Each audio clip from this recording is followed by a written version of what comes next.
નમસ્કાર મિત્રો, હું આપનો હાસ્ય કલાકાર અને લોક સાહિત્યકાર નરેન્દ્રસિંહ વાઘેલા મારી યુટ્યુબ ચેનલ લોક સાહિત્ય ગુજરાતમાં આપ સૌનું હાર્દિક સ્વાગત કરું છું. મિત્રો, હમણાં અમારી શેરીમાં એક પોપટ વેચવાળો આવ્યો અને પોપટ લેવો એમ બૂમો પાડતો તો ત્યાં એક દાદા નવરા બેઠા હતા પેપર લઈને. એ છાપું વાંચતા વાંચતા દાદાએ હાકલ કરી કે પોપટવાળા અહીંયા આવ, શું છે ભાવ પોપટનો? એટલે ઓલા કીધું દાદા 800 રૂપિયા. દાદા કે 800 રૂપિયા હોતા હોય, આ 2 રૂપિયા મળે. એટલે ઓલો પોપટવાળો કે દાદા જુઓ, એના ડાબા પગે લાલ દોરી બાંધી છે અને જમણા પગે લીલી દોરી બાંધી છે. એટલે લાલ દોરી ખેંચો તો સીતારામ બોલે અને લીલી દોરી ખેંચો તો રાધેશ્યામ બોલે. ન્યા દાદા બોલ્યા કે બંને દોરી હારે ખેંચીએ તો ન્યા ઓલો પોપટવાળો બોલે ને એ પહેલાં પાંજરામાંથી પોપટ બોલ્યો તારો બાપ પડે હો. પણ હમણાં એક પાળેલા પોપટના પિંજરાની આગળ ધણીયાણી બાંધતા હતા. એમાં ઘરવાળીએ કીધું કે આજે હું આપઘાત કરીને મરી જાઉં. અને ધણી બોલ્યો કે આવું તો તું 7 વર્ષથી કહે છે, તું નથી મરવાની, લાવ દોડ્યો હું આપઘાત કરીને મરી જાઉં.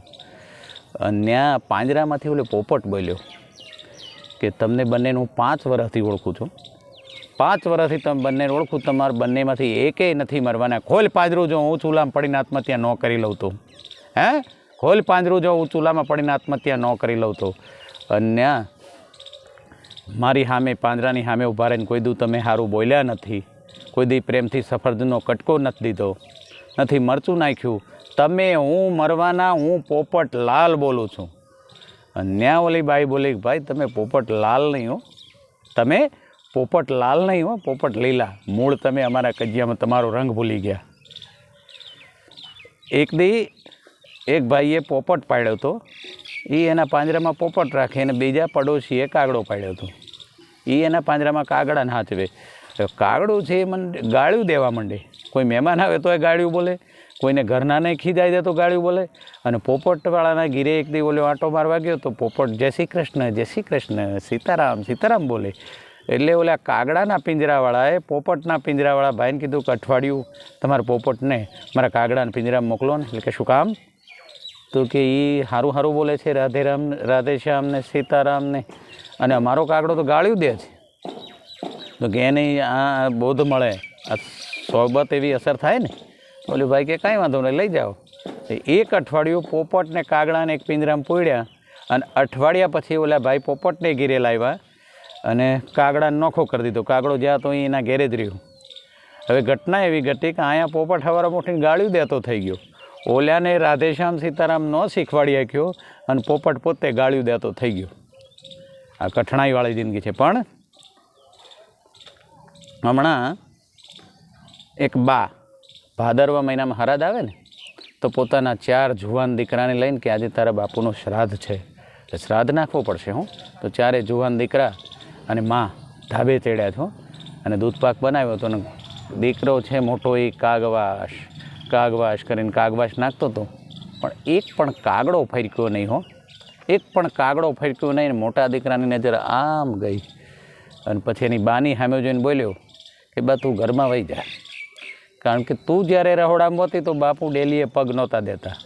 જીવતે જીવ તું રહોડામાં હોય ને બાપુ ડેલીએ પગ ન દેતા હોય તો આમ હરાદ ખાવા આવે ખરા? એટલે એની માં માની ગઈ અને બા 4 પગથિયા હેઠા ઉતરી અને ખરેખરમાં એક કાગડો આવ્યો. હો, એક કાગડો આવ્યો અને બરાબર મોઢામાં આમ શ્રાદ્ધનો કોળિયો લેવા ગયો અને સામેની બાલ્કનીમાંથી ગોળી છૂટી, ભડાક દઈને કાગડાને ભડાકે દીધો. એમ કાગડાને ભડાકે દીધો ને ઓલા બા 4 પગથિયા હેઠા ઉતર્યા હતા ત્યાંથી પાછા ઉલડીને આવ્યા. ઓલા 4 દીકરાને કે ઓલી સામેની બારીમાંથી કોઈએ ગોળી મારી તારા બાપાને અને તારા બાપાને ઢાળી દીધા, લઈ લો લાકડીઓને મારી નાખો એને. અને ઓલા 4 જુવાન દીકરા કડિયાળી લાકડીઓ ખંભે કરીને ગયા ઓલાના ઘીરે. ડોરબેલ વગાડ્યો કે બારો નીકાળ. તો કે પણ મારો વાગું ન હું છે. અરે તું બારો નીકળ કે તે મારા દાદા બાપાને ઢાળી દીધા છે. એટલે બોલ્યો ભાઈ જુઓ ભૂલ થાય તમારી ભૂલ થાય છે. મેં તમારા બાપાને નથી ઢાળી દીધા, તો મેં મારા બાપાને ઢાળી દીધા છે. શું કામ?